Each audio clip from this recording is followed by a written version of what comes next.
G'day, I'm Paul. So the Toyota Rav4, it's literally like the most popular SUV in Australia. And the last time we shot a video on this, there was like a 6-month wait list. Now you can wait like over 12 months for this, depending on which spec you go for. So it is absolutely crazy, but I thought we'd revisit it because there is a new spec available. And if you are prepared to wait, is it still as good as the rest of the competition in the segment? So this is the Rav4 Edge all-wheel drive hybrid. Previously, the Edge was only available in petrol. Now it's available in all-wheel drive and hybrid. Now this is priced at just under $53,000. If that's too expensive, the entire range kicks off at a little over 32 grand. Now this competes with things like the Mazda CX-5, the Hyundai Tucson, the Kia Sportage. There are a stack of competitors in this segment. Today we're going to do a detailed review of this car. So if you do want to skip ahead to other parts of the review, you can use the time codes on the screen, or if you're on YouTube, scroll down and use the chapters below. And if you haven't done so already, subscribe to our channel, press the bell icon. That's going to tell you every single time we review cars near geese.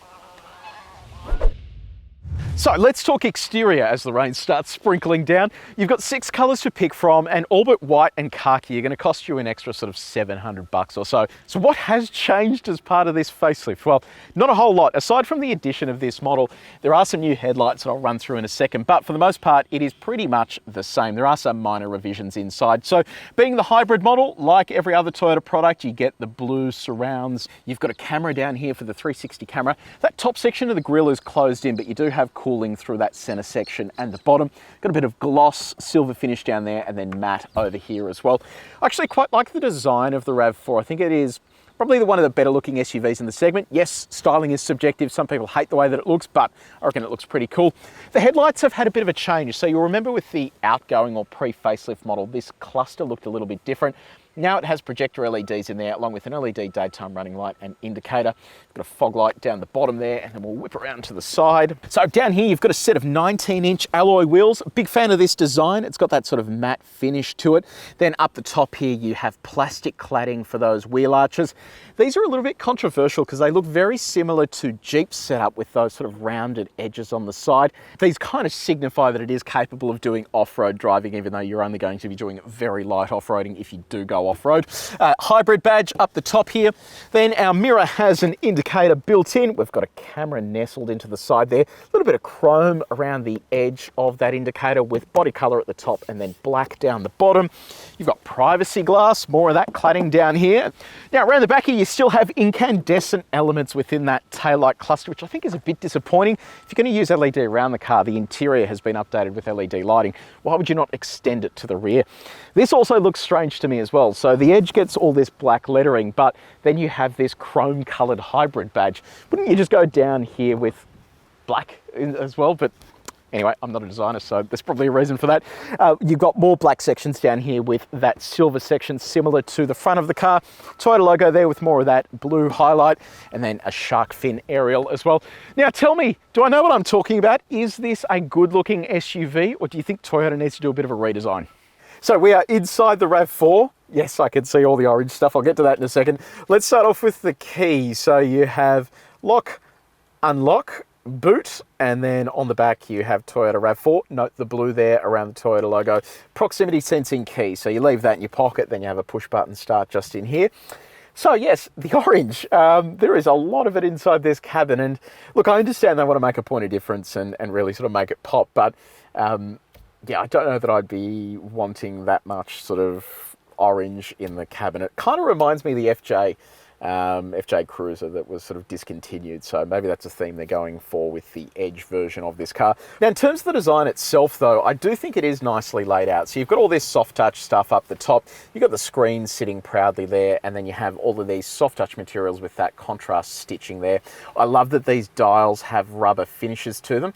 So it really does feel like a sort of rough and tumble vehicle. It even follows onto the seat design where you have the orange stitching and the perforations. It's quite a cool looking setup. I just don't know if this is going to be a bit too much for people. What about your touch points? So that is soft there, and it's not too bad on the door. How soft are they? Well, we've got a durometer. We've tested the main surfaces in this cabin. If you want to see how this car compares to others that we've tested before, have a look at the link in the description.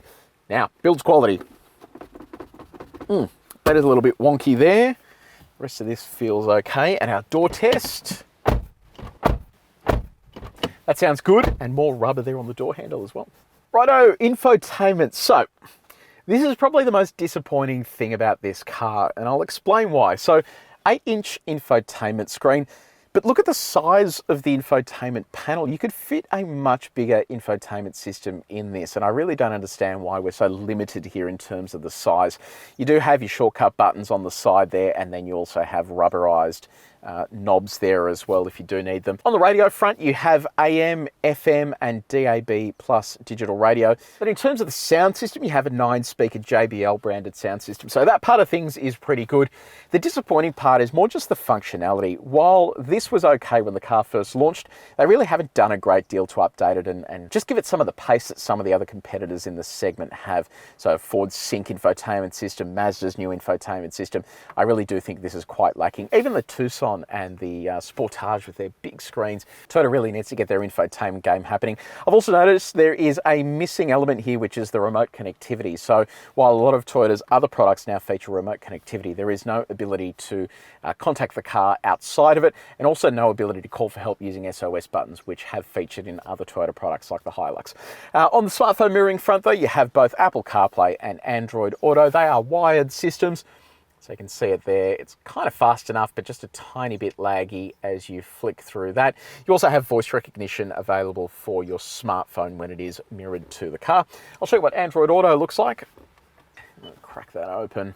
So there it is there. So again, full screen integration. And then in terms of speed, it's not too bad, just a tiny bit laggy. You can see my finger is going up, but the screen isn't quite going up at the same pace. Ahead of the driver here, you have another LCD display. This one's pretty straightforward, but it gives you all of your safety settings and allows you to flick through different menus in terms of the car's economy and exactly what the car's doing on the safety front, plus also the ability to change your radio stations. Moving on to safety, you have front and rear AEB with pedestrian and cyclist detection. Have a look at this. So this comes with a digital mirror, so you can flick between these, and then it uses a camera inside the boot to give you that vision. So really nice setup, and it's good because if you like it, you can use it. If you don't, you just use it as a normal mirror. It works both ways.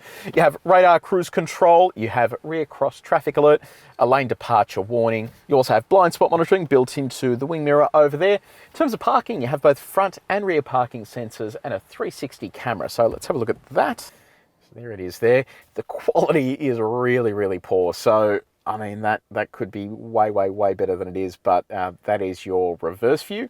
That is your top-down view, and then you can switch between different angles here depending on what you want to see. And then when you do put it into park, there is a view button down the side here that allows you to see that, but like the quality is so bad that it really is just hard to see exactly what you're looking at there. So yeah, pretty disappointing on the camera front when it comes to parking. Let's talk about practicality, and we'll start off with your connectivity. So you've got one USB port down here and a 12-volt outlet next to it. Keep in mind that USB port is for your smartphone mirroring, so once that's connected, it's out of action. You've also got a wireless phone charger down the bottom. In the center console here, you have an additional 2 USB outlets. These are 2.1 amps, so they are perfect for charging and that kind of thing. Now, where are you going to store your phone? So it can live down there on the wireless phone charger, or you've got stacks of room down here to just slot your phone in as required. What about a coffee cup? So it fits nicely into there. You can even have a big person style coffee cup, a really tall one if you wanted. It'll fit nicely in there. What about the rest of our bottles? So little bottle fits fine. You've got teeth there as well. Little bottle fits inside the door without any dramas. Now, what about our big bottle? This is a big old space down here. No, it doesn't fit into there. It doesn't fit into the door either. It's so random. The hole is huge. Oh, it does if you kind of cram it in there, but I don't know, probably wouldn't do that. Other storage, you have a slot here just under the air vent. You also have a console that's really reasonably sized. You have a glove box that is kind of okay, even with the manual included. You've got this little slot up here. I guess that's for storing your phone or other bits and pieces. It's got a little bit of grippiness to it. And then finally up the top here, you have a sunglasses holder. And now what about your comfort features? So you have dual zone automatic climate control. You have heated and cooled seats for the front row. I like this feature as well. By pushing this button, it will just do air conditioning for the front here and it won't do it for the back. On the seat adjustment front, the driver's seat is electric, passenger seat is manual, but in terms of the electric movement, forwards, backwards, backrest goes forwards, backwards, and then you have a little bit of lumbar support as well. The seats are very comfortable and the steering wheel really does sit nicely in your hand. In terms of steering wheel adjustment, you have both tilt and reach adjustment. And on our reach test, all of this stuff is easy to reach while you're driving. Second row. Now, this is one of the things I love about the RAV4. Look how much room I've got. So this seat's pretty far back and I have heaps of knee room, good toe room and excellent headroom. Being the hybrid, the battery pack is actually under the seat here, so it doesn't really rob you of any space in the boot. So it's a really good sort of packaging setup. You've got one map pocket on this side, air vents in the center here, two 2.1 amp USB-A charging ports. You have a center armrest here with two cup holders. So it fits our bottle in nicely. This also fits inside the door as required. You've got ISOFIX points on the two outboard seats and three top tether points as well. This is huge. So if you are looking for a medium SUV that you want to grow with your family, there is a lot of room back here. This also tilts forward a touch as well, so it means that you can kick back and relax if you do want to while you're seated in the second row. And finally, our window test.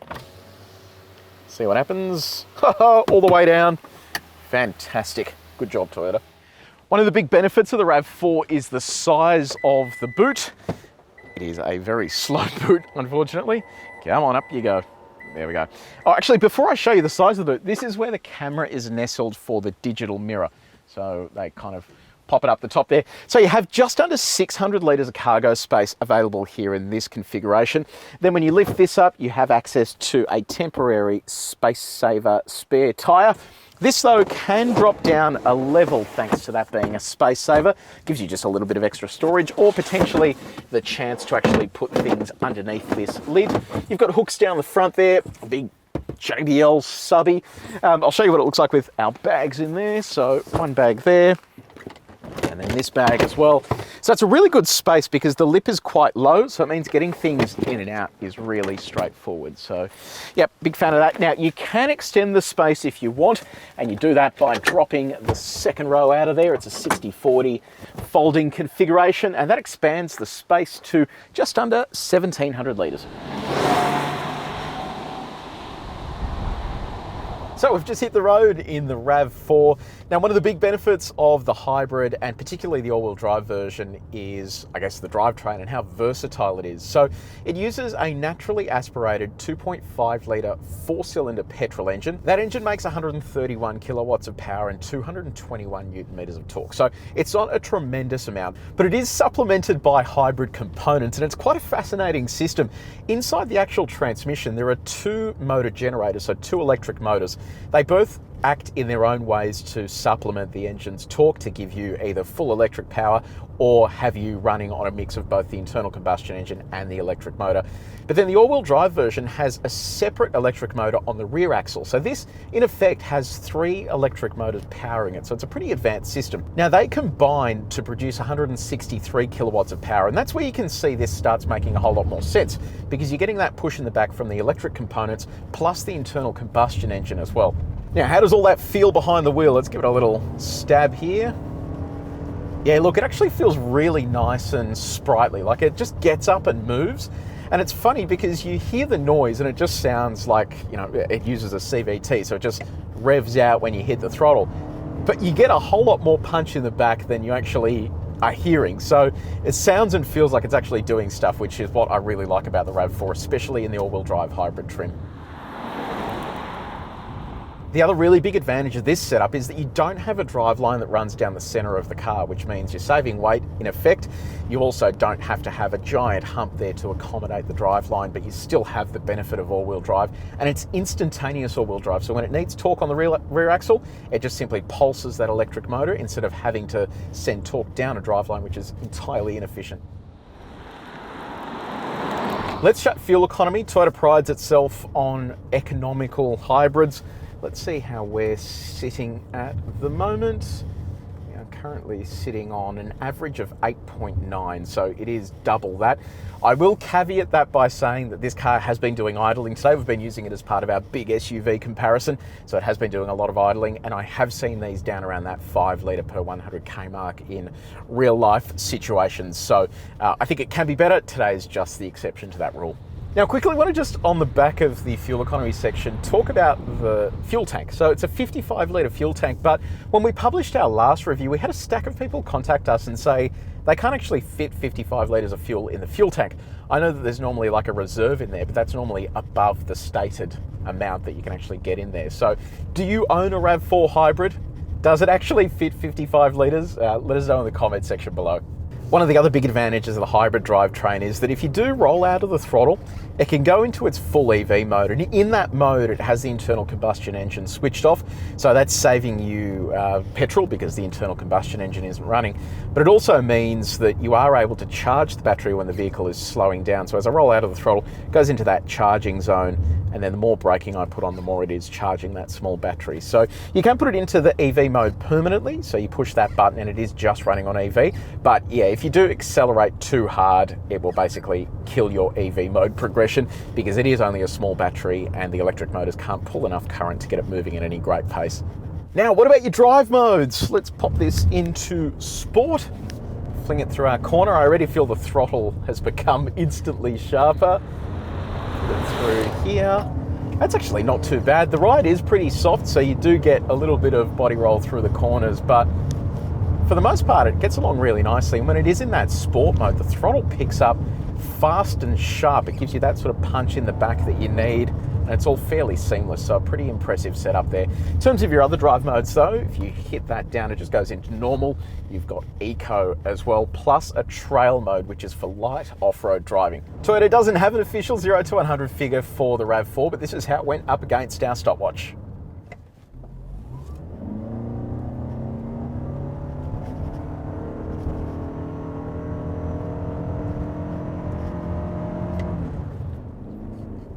Let's talk about the ride. Now, this is one thing that Toyota has absolutely nailed. The ride is fantastic, especially out here on these coarse chip country roads. You drop a wheel off the edge, you've got corrugated sections of road, really just picks them up smoothly and nothing is a fuss to it. It's just been tuned with Australian roads in mind. So it isn't as firm as some of the sportier SUVs in this segment, but it does the job in terms of carrying your family and just keeping you nice and comfortable when you are on long distance drives. Same story with how quiet it is inside the cabin. In fact, it's so quiet, you can hear my shoes squeaking on the sideboard there. So it is a really impressive place to be seated if you are doing a long distance trip with the family. Now, what if you do want to do some towing? Well, the all-wheel drive version of the Rav4 Hybrid comes with a towing capacity of 1,500 kilos. So really, it's not going to set the world on fire, and you might want to look at petrol options instead if towing is going to be important to you. Mind you, I probably wouldn't want to be towing anything greater than 1,500 kilos in a vehicle like this anyway. Now, visibility. So down the front there, I can clearly see everything. The bonnet ridges follow all the way down. Massive wing mirrors and blind spot monitor built into those.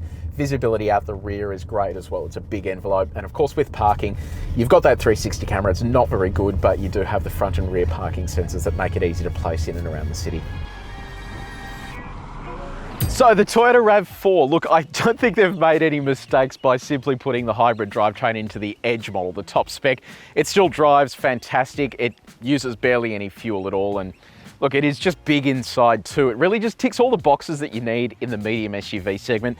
It is still a little bit disappointing that there is no head-up display. Like we mentioned this the first time around, I would have thought they would have integrated it by now. Also, none of that remote connectivity stuff. That could be a semiconductor issue, but it would be nice to see that it matches the rest of the Toyota range in terms of that remote connectivity. But look, outside of that, this is a fantastic SUV, and I can understand why some people want to wait 12 months for them. So if that is you, it is worth the wait. Trust me, when it finally arrives, you will enjoy it. Now, let me know in the comments section below, have you bought a Rav4 Hybrid? What do you think of it? How has it been? What's the ownership experience like? I'm always keen to hear from you guys. And if you did enjoy this video, please make sure you share it with your mates and like it as well. And if you haven't done so, subscribe to our channel and press the bell icon. But until next time, take it easy.